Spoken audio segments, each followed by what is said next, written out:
All right, welcome to a second edition of some preseason baseball talk on this edition of Couch Talk. This week we're going to go and dive into the AL Central. Actually, this will be the second video this week, so you got two this week. For anyone who's wondering, this division is the Indians, Twins, Tigers, Sox, and Royals. And we're going to start at the bottom and work up just like we did in the last video. So I'll lead us off. I have this division, especially between 3 and 5. There's a lot of going to be jumping around. I think the top two are pretty strong contenders, but the bottom three are really not that far apart from each other, especially depending on how some young talent goes. But at the number 5 spot, I've got the Kansas City Royals. Last year was the big turnaround year, and especially 2020, or looking back is 2020. And they probably should have moved some of these pieces during the season, gotten some more talent, because in the end they didn't make the playoffs. And they lost Hosmer already, moving over to the NL West with San Diego. Moustakas is still out there, but it doesn't look like he's coming back.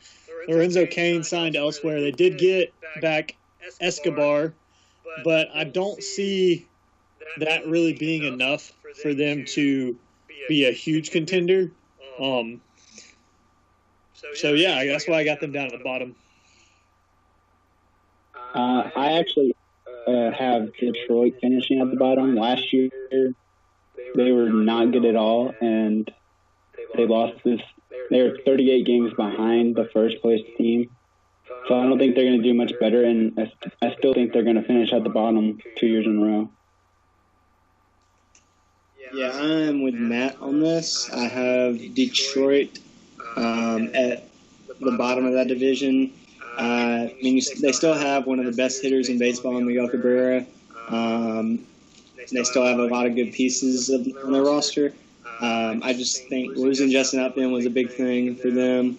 And then I just don't see them really having the pitching to compete in that division. Yeah. Like I said again, I think 3 through 5, there's going to be a lot of overlap. And that leads me into this next point.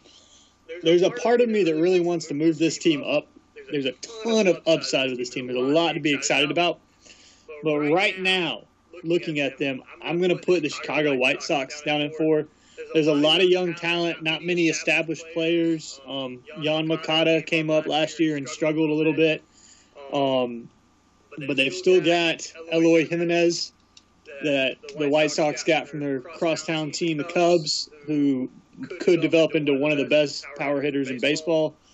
But they don't have a lot of established pitching. They don't really have many established position players outside of Abreu. So I'm going to slot them in at 4, but they're definitely a team that wouldn't surprise me if they move up a couple spots. I am actually putting Kansas City Royals at 4. They lost a lot of pieces in Hosmer. Their lineup's kind of been stripped down a little bit. I feel like between them and Detroit, it's really going to be just a battle of the bottom 2 teams in that division. But they still have Perez, re-signed Escobar. They've got a few pieces that are going to help them out, but I just don't see them doing really that much this season. I'm going to go with the White Sox. Like Hudson said, they have a lot of young talent, and I don't think they're ready to move up any, so I think they're going to stay at the 4th spot.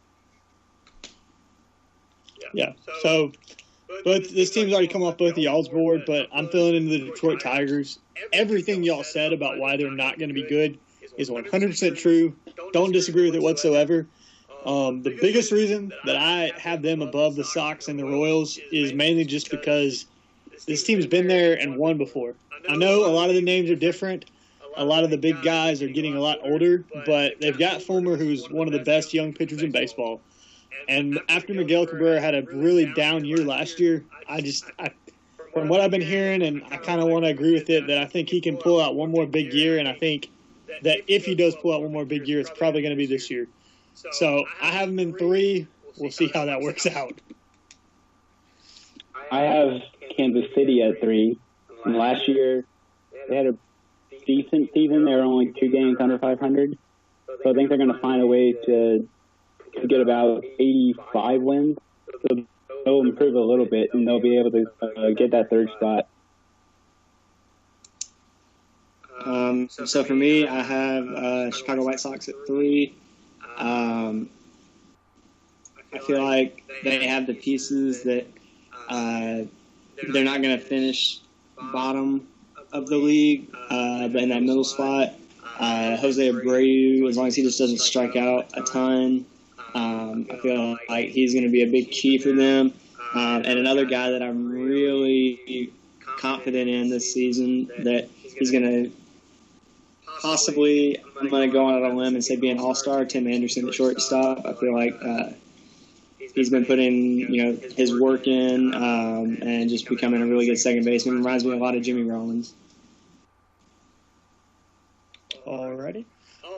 Number 2 spot. This is a team that I really like, specifically a couple of players on this roster. Minnesota Twins, I got them in the 2 slot.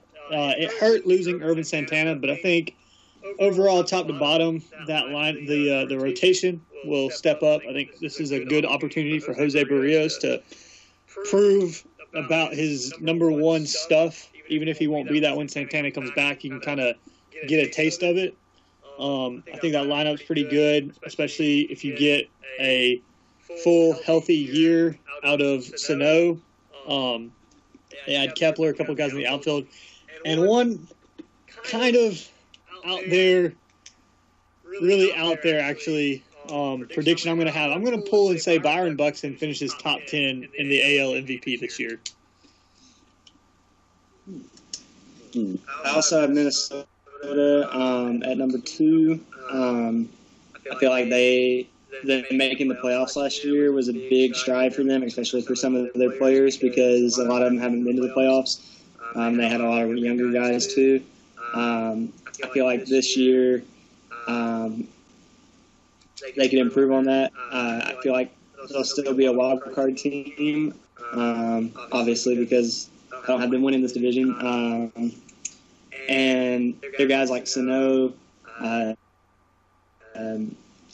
Kepler, Dozier. They still got Mauer, but they've got the pieces, especially adding Addison Reed to the bullpen to finish second in this division. Yeah, I also put the Twins, and mainly because first of all, they're not better than Cleveland, but they did make the wild card last year, and they lost to the Yankees. So I think they're going to use that as a motivation to get back to the playoffs as a wild card team and possibly go further. Yeah. I think, like I said, I'm pretty high on the Twins. Again, I think we have a unanimous number 1 here. Actually, unanimous top 2. No, last time we weren't unanimous top 2. But number 1, for me at least, Cleveland Indians. I think that rotation is just one of the best in baseball. I mean, you obviously got Corey Kluber, just won the AL Cy Young, but you got Salazar. You got a lot of guys out there that can pitch. Pretty good bullpen, headlined by Andrew Miller, one of the greatest relief pitchers that for some reason is A-okay with not closing and doesn't mess him up whatsoever. And then the lineup's a really young, really nice lineup that if they can keep this core group of guys, this team could compete for a very long time. Yeah, Cleveland went to the World Series 2 years ago, and they lost in Game 7 to the Cubs. But then last year they had a 2-0 lead on the Yankees, and they blew that in the division series. So I think they're going to use that as a motivation to get back, and I think they will go as far as the championship series. Yeah, again, as y'all said, unanimous in Cleveland winning this division. I just feel like y'all hit on a lot of the points that I had to, but that lineup is still just phenomenal. Kipnis, Lindor, Jose Ramirez, Michael Brantley, if he can stay healthy. And then also probably one of the best rotations in baseball, Kluber. As we all know, reigning Cy Young winner. Salazar and Carrasco. Andrew Miller in the bullpen. You just can't you can't bet against that team, especially in playoffs. I feel like they, like Matt said, I'm going to go out and say they can make it to the American League Championship Series easily, if not to the World Series. See that definitely. Yeah, so that's how we got the AL West going. Give us your thoughts. Let us know what you think.